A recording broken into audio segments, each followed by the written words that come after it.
Assalamualaikum dan selamat sejahtera. Hari ini kita akan teruskan pembelajaran untuk bab 2 iaitu pengurusan projek, di mana dalam bab ini kita akan belajar tentang pengurusan projek reka bentuk dan tajuk yang kita akan pelajari ialah menyediakan anggaran kos. Okey, jadi di sini kita akan belajar bagaimana mengira anggaran kos berpandukan kepada konsep SMART. Jadi kita lihat kepada beberapa kaedah yang boleh digunakan untuk menyediakan anggaran kos. Kaedah pertama ialah kaedah unit ataupun kuantiti. Okey, apa dia kaedah unit atau kuantiti? Kaedah unit atau kuantiti ialah anggaran ikut kuantiti barangan ataupun perkhidmatan. Ianya mudah dan juga pantas. Tetapi kaedah ini ada kelemahannya, iaitu yang pertama, ianya tidak dapat dikira dengan tepat. Yang kedua, tidak mengambil kira keseluruhan kos barangan. Okey, bagaimana cara kaedah unit ataupun kuantiti? Okey, contoh di sini ialah berapa harga satu unit itu didarabkan dengan 50 unit. Jadi harga kos di situ ialah RM500,000. Jadi di sini pengiraannya jelas tidak tepat kerana tidak mengambil kira keseluruhan kos pada penyediaan barangan. Kaedah yang kedua ialah kaedah konsep SMART, di mana konsep SMART ini adalah ringkasan daripada 5 huruf, iaitu S, M, A, R dan T. S ialah specify, di mana maksudnya ialah tujuan projek dibuat. Yang kedua ialah measurable, iaitu ia boleh diukur tentang pengukuran agihan barangan, di mana di sini terbagi kepada 3, iaitu kos bahan dan alatan, kos upah dan kos overhead. Okay, yang ketiga ialah huruf A ataupun attainable, maksudnya ia boleh dilaksana dan dicapai, di mana kita boleh mengetahui keuntungan melalui kos jualan ditolak dengan kos modal. Okay, yang keempat ialah realistik. Realistik bermaksud kesesuaian dengan kehendak pengguna. Dan akhir sekali ialah T, iaitu time bound, maksudnya ialah tempoh masa dan sumber keuangan, di mana ia dicatat daripada mula hingga akhir. Jadi di sini kita lihat konsep SMART ini menepati satu kaedah pengiraan kos yang tepat, di mana ia melibatkan keseluruhan kos barangan seperti kos bahan, kos upah dan kos overhead. Jadi di sini kita cuba lihat beberapa tugasan, iaitu lihat pada muka surat 26. Okey, anda mempunyai pelbagai jenis kasut seperti kasut tumit tinggi dan kasut sukan. Bilangan kasut tumit tinggi lebih banyak berbanding kasut sukan. Anda juga mendapati rak kasut anda menjadi tidak kemas, tidak teratur dan tidak mencukupi untuk menampung bilangan kasut yang banyak. Okey, jika kamu ingat, ini adalah tugasan pada minggu yang lepas. Tetapi tugasan minggu ini ialah kamu dikehendaki menyediakan anggaran kos projek dengan menggunakan kaedah SMART dan ditulis di atas kertas kajang. Okey, contoh lakaran telah cikgu minta kamu sediakan pada minggu lepas. Dan cikgu juga telah menunjukkan contoh lakaran yang telah cikgu buat. Jadi berdasarkan lakaran itu, cuba kamu kirakan kos yang boleh dikira merujuk kepada lakaran yang telah dibina. Okey, di sini cikgu tunjukkan dulu bagaimanakah cara mengaplikasikan konsep SMART ini. Okey, contohnya di dalam buku teks muka surat 44, kamu boleh lihat pertama ialah tujuan projek ataupun S, specify. Okey, kita namakan dulu projek tersebut. Apakah tujuannya, berapakah bilangannya dan siapakah sasarannya.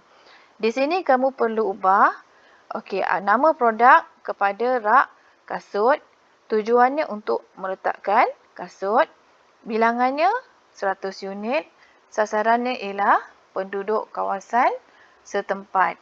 Itu adalah contoh.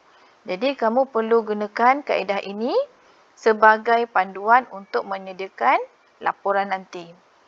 Okey, yang kedua ialah pengukuran pengagihan keuangan. Okey, di sini kita ada dua kos penting yang perlu kita kira. Okey, merujuk kepada penghasilan produk yang diberikan dalam contoh iaitu penghasilan produk bakul. Okey, ini adalah senarai bahan dan alatannya iaitu kertas, kertas warna sinar, glue, cat penyembur, ribbon, labuci, gunting, pembaris, pensel dan gelung. Jadi anggaran kos di sini ialah setelah dikira dengan kuantiti berapa kos unit didarabkan dan mendapat jumlah. Kemudian kita jumlahkan keseluruhannya dan dapat jumlah kos alatan dan bahan ialah 220. Okey, yang kedua, kos yang kedua ialah kos upah. Di sini ada beberapa perkara penting iaitu pertama, bilangan pekerja. Okey, yang kedua, masa. Yang ketiga, kadar upah sejam dan bilangan hari. Okey, jumlahnya kita akan darabkan. Okey, dan contoh di sini ialah RM400 di mana bilangan pekerjanya ialah 5 orang, masa yang diambil 8 jam, kadar upah sejam ialah RM5 dan berapa hari dia siapkan iaitu selama 2 hari. Jadi jumlahnya ialah RM400. Ini adalah kos upah untuk kos 100 unit. Ya, untuk 100 unit. Okey, dan yang ketiga, kos overhead. Biasanya dikirakan keseluruhan untuk 100 unit juga, iaitu anggarannya bil elektrik, bil air dan telefon. Jadi jumlahnya ialah RM26. Jadi di sini tolong perhatikan dengan teliti di mana 3 kos tadi, kos alatan dan bahan, kos upah dan kos overhead adalah 3 kos yang penting. Okey, kita akan ringkaskan di sini di dalam satu pengiraan iaitu jumlah kos modal.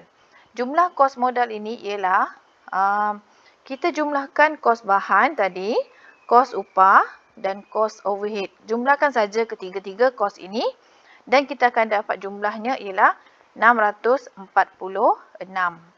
Jadi untuk mendapatkan kos bagi sebuah, okey, kerana kos yang dikira di atas tadi ialah untuk 100 unit. Jadi untuk mendapatkan sebuah bakul, kita kena bagikan dengan 100 unit tadi. Jadi jumlah kos untuk satu unit ialah RM6.46. Okey, jelas ya? Okey, dan akhir sekali, berapa harga yang kita boleh jual dengan kos banyak RM6.46? Okey, untuk mendapatkan keuntungan ni, kita anggarkan keuntungan ialah 100%. Okey, contoh di sini, kos modal tadi ialah RM6.46. Ini adalah kos modal. Kemudian, dicampur dengan peratus keuntungan. Jika peratus keuntungan ditetapkan tadi ialah 100%, maksudnya sama dengan harga kos tadi. Jadi, kita perlukan tambah 2 unit ini iaitu RM6.46 dan RM6.46 menjadikan jumlahnya RM12.92. Okey, ini adalah contoh pengiraan untuk mendapatkan berapa kos jualan untuk satu unit. Okey, ini adalah langkah yang ketiga daripada 5 kaedah SMART tadi. Okey, yang pertama ialah S, yang kedua ialah M, measurement. Yang ketiga ialah A, attainable, maksudnya boleh dilaksana dan dicapai. Di sini kita ringkaskan, okey, di mana kos jualan tadi, okey, tolak dengan kos modal dan kita akan dapat berapa jumlah untung. Setelah dikira tadi, kos jualan ialah RM12.92, kos modal RM6.46 dan akhirnya kita akan mendapat keuntungan sebanyak RM6.46 kerana keuntungannya ialah 100%. Okey, kemudian yang keempat ialah kesesuaian dengan kehendak pengguna. Okey, produk yang kita hasilkan ini mestilah dipastikan, mestilah kita pastikan projek ini sesuai dengan tujuan dan keperluan pelanggan.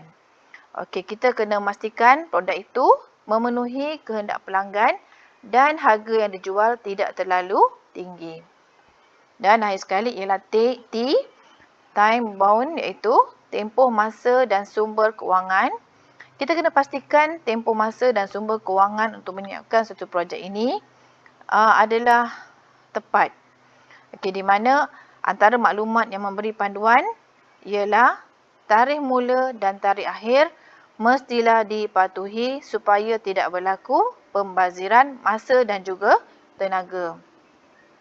Okey, ini adalah 5 cara, 5 langkah ataupun aplikasi SMART yang ditunjukkan. Jadi di sini tugasan kamu ialah menyiapkan satu pengiraan kos berdasarkan kepada tugasan yang lepas, iaitu membina sebuah rak kasut yang sesuai dan membuat pengiraan menggunakan konsep SMART. Okey, iaitu menggunakan kaedah SMART. S-M-A-R-T.